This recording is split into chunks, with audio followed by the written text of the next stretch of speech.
Welcome to The Explainer. Today, we're diving into one of the absolute most fascinating frontiers in modern science, brain-computer interfaces, or BCIs. We're going to see exactly how this incredible technology is acting as a literal digital bridge to restore agency, speech, and physical movement to folks who have lost it. But first, I want you to step into someone else's shoes for just a second. Imagine you're fully conscious. You know exactly what you want to say, but you're completely unable to speak. Say you're living with severe paralysis or locked-in syndrome. You are essentially trapped inside a perfectly working brain, but the signals just can't get out. It's a terrifying thought, right? But what if your thoughts could move machines? What if that intention could somehow be captured? Okay, let's dive into this. Here's our roadmap for today. We'll cover the broken biological pathway, building the digital bridge, restoring the human voice, reclaiming physical movement, and finally, the privacy, identity, and ethics of it all. Starting off with Section 1, the broken biological pathway and its limitations. You see, paralysis doesn't necessarily mean the brain has forgotten how to move. That's a huge misconception. The intention is still fully intact, waiting right there in the motor cortex, which is basically the brain's command center. It's just that the physical pathway to the muscles, whether through the spinal cord or peripheral nerves, is broken. The command is essentially stuck at the station. Moving to Section 2, building the digital bridge to bypass that injury entirely. So how exactly does a brain-computer interface intercept a thought? Well, it's a 5-step process. First, we record the neural signal directly from the brain. Second, software steps in to process that data and clean up the noise. Third, and this is really where the magic happens, AI identifies the meaningful, intentional patterns in that data. Fourth, it translates that specific pattern into a command. And finally, step 5, it actually controls an output device.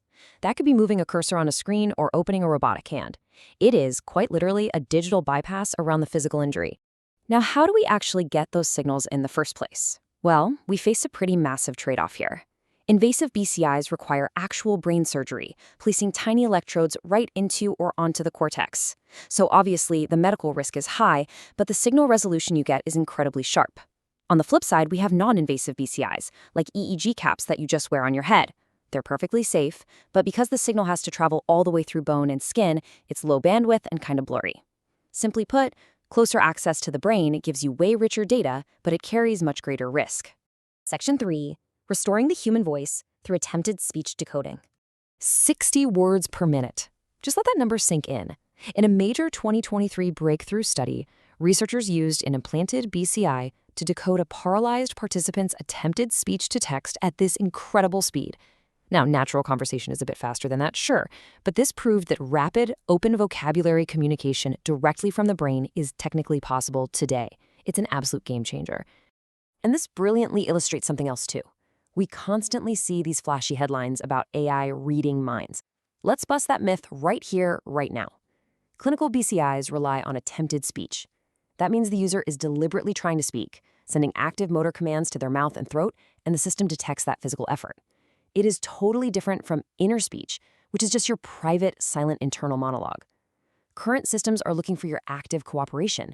They aren't just, secretly scanning your passing thoughts. But decoding speech definitely comes with some unique challenges. Case in point, the autocorrect risk. Look, we have all sent an embarrassing autocorrect text on our phones, right? But imagine your brain doing it. To speed things up, BCIs use AI language models to predict what you're trying to say. But there's a very real danger here of algorithmic substitution. If the AI starts polishing your grammar, removing your natural hesitations, or changing your local slang to sound more standard, it literally strips away your unique personality. The tool is supposed to express the user, not invent a better sentence for them. Section 4. Reclaiming physical movement and restoring physical agency. There are 4 main ways BCIs are restoring physical agency right now. We start with cursor and keyboard control that gives users digital independence. Then, you've got robotic arms for external actions, like grabbing a cup of coffee. Even more mind-blowing is functional electrical stimulation. This uses the brain's signals to bypass a spinal injury entirely and shock a person's own biological muscles back into action. And finally, exoskeletons. This relies on something called shared autonomy. Because full body control is incredibly complex, the human brain just commands the destination, like walk forward, while the machine manages all those micro-adjustments for balance. But here's the catch. Movement without sensation is incomplete. Think about it. Imagine trying to pick up an egg when your hand is completely numb. You're either going to drop it or completely crush it, right? That's why researchers are building bidirectional BCIs. The brain commands the arm to grasp the object. Sensors on the robotic fingers actually detect the pressure of that egg, and then electrical stimulation is sent back into the user's sensory cortex. They literally feel the pressure of what they're holding. It becomes a two-way street. Finally, Section 5, Privacy, Identity, and Ethics, the darker realities. As amazing as it's all is, these technologies carry some profound risks. From an engineering standpoint, we have signal drift, meaning the brain naturally changes, implants can shift, and the decoder degrades over time. Then there's cybersecurity. Hacking someone's text messages is terrible, but hacking someone's BCI-controlled wheelchair? That's physically dangerous. And what about data ownership? Who actually owns your neural patterns? Could an employer monitor your attention levels? And then there's access. What happens if the company making your brain implant goes bankrupt? Or worse, puts your fundamental ability to speak behind a monthly paywall? The governance challenges here might actually dwarf the engineering ones. So to see how this might actually play out, let's look at an optimistic scenario. Let's meet Maya in the year 2045. In the morning, her system auto-calibrates without needing a whole team of lab technicians, seamlessly restoring her speech. By the afternoon, she's using a robotic arm with full sensory feedback to enjoy her lunch.